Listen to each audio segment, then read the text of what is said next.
Vous écoutez ACA Voices, une série de podcasts proposés par l'ACA, la voix du secteur de l'assurance et de la réassurance luxembourgeoise. Nous sommes ravis de vous accueillir dans cette série de podcasts dédiés aux principaux enjeux et défis du secteur. Le secteur de l'assurance et de la réassurance est une composante essentielle de l'écosystème financier luxembourgeois. À travers ces épisodes et voix d'experts, nous vous proposons de découvrir les différentes propositions que l'ACA porte en vue des élections législatives d'octobre 2023 pour que le secteur conserve son attractivité, son dynamisme et serve au mieux les intérêts sociaux du pays. Bonjour à tous et à toutes, je suis Léa Zanda, conseillère juridique et fiscale à l'ACA.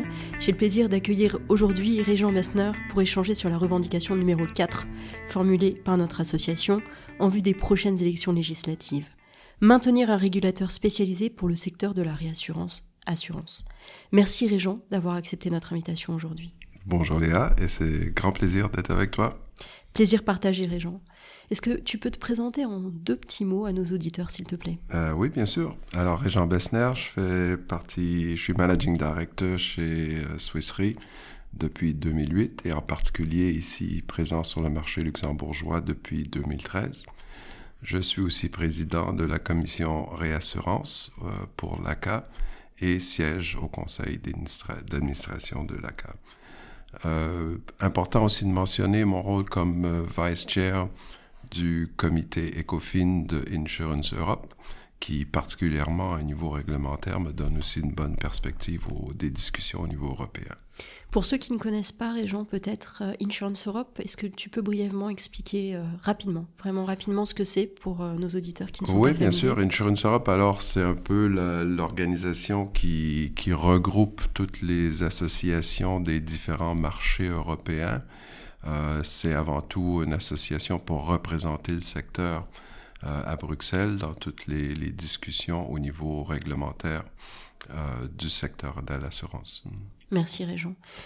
Avant d'entrer dans le vif du sujet, j'aimerais qu'on donne quelques éléments peut-être de contexte pour ceux qui nous écoutent et qui ne sont pas familiers avec ce sujet. Régent, comme on le sait, chaque pays dispose d'un organe de contrôle et de régulation chargé de veiller au bon fonctionnement du secteur des assurances et au respect des lois et des règlements en vigueur par toutes les entreprises d'assurance qui sont établies ou qui opèrent dans un pays de l'Union européenne.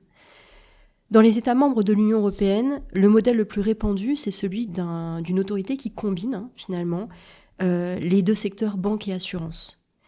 Comme en France, par exemple, avec l'ACPR, l'autorité de contrôle prudentiel. Peux-tu nous dire comment cela fonctionne à Luxembourg parce que c'est différent ?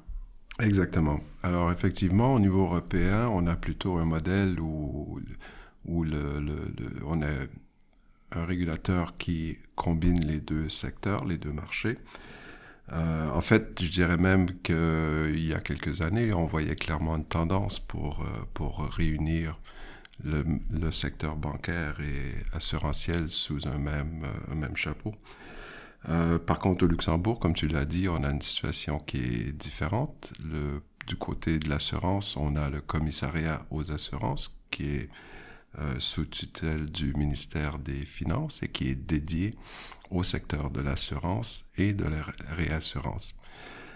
Ça crée une dynamique très différente en termes d'échange avec le régulateur et le superviseur qui est beaucoup mieux approprié aux besoins de l'industrie et en fait qui est une des raisons qui a attiré beaucoup d'acteurs ici sur le marché comme Swiss Re.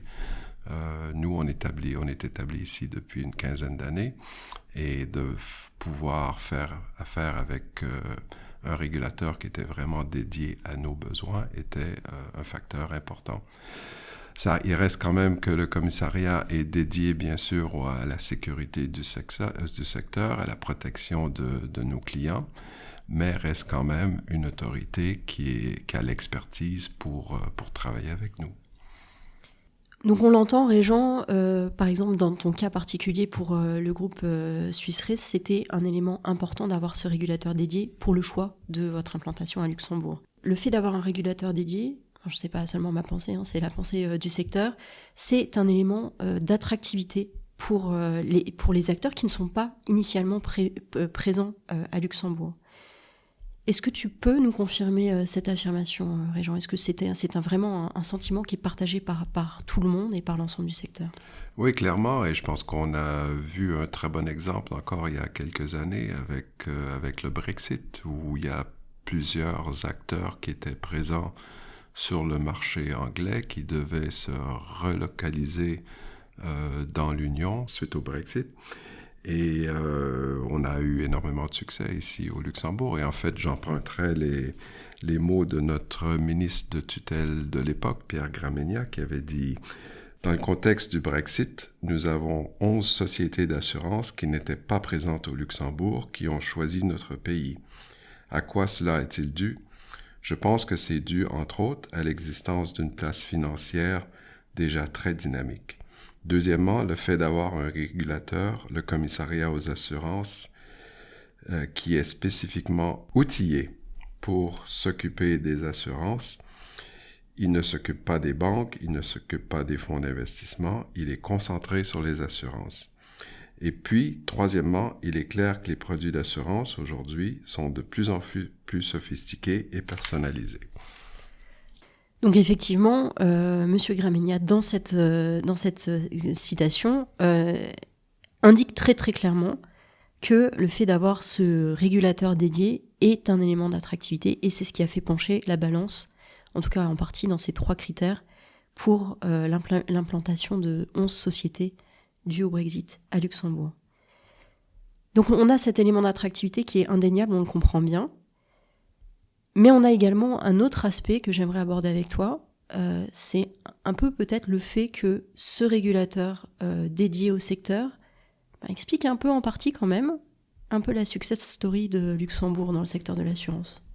Oui, absolument. C'est important pour le secteur d'avoir une présence forte, non seulement au Luxembourg, parce que, comme tu as dit, en fin de compte, c'est un petit pays, mais de pouvoir prendre avantage du marché commun et de l'Union européenne. Alors, d'avoir un régulateur dédié nous permet de développer des approches innovantes pour notre marché, pour notre compétitivité, tout en respectant, bien sûr, les besoins au niveau réglementaire, au niveau sécurité de nos clients et tout ça. Alors, cette spécialisation-là nous permet de réaliser des choses intéressantes à ce niveau-là.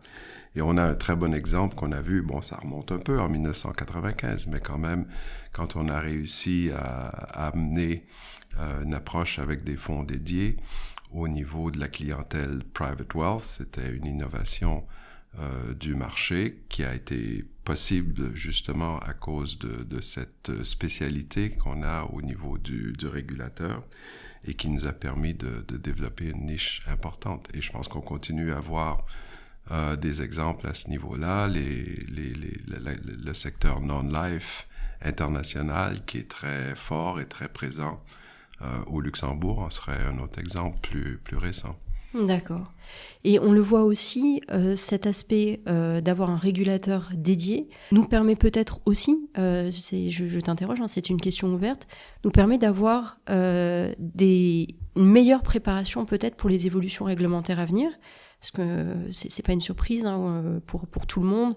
La vague réglementaire ne s'arrête pas. On a des propositions de l'Union européenne quasiment tous les mois, je dirais, ou des revues.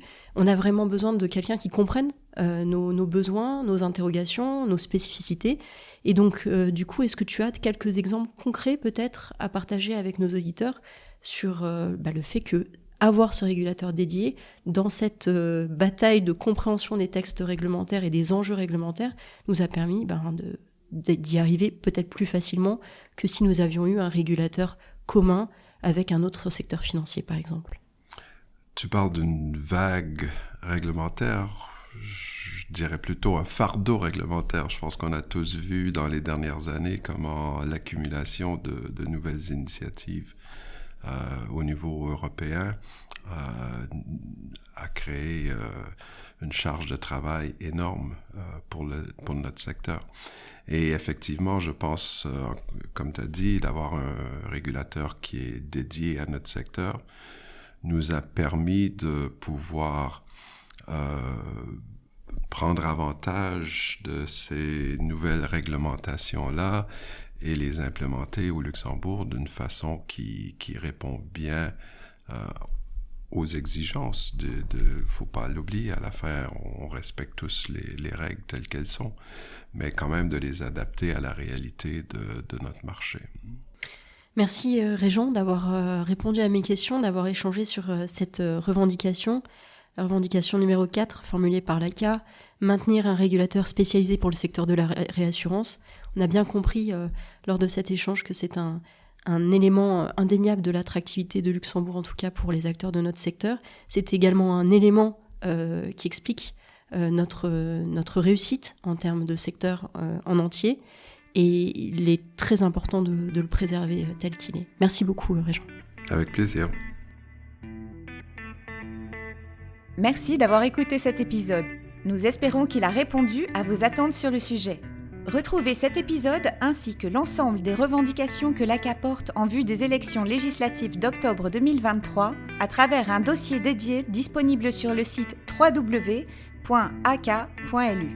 N'hésitez pas à contribuer au rayonnement du secteur et des sujets qui s'y rattachent en partageant cet épisode et en rejoignant la communauté sur notre page LinkedIn ACA Luxembourg. Rendez-vous au prochain épisode.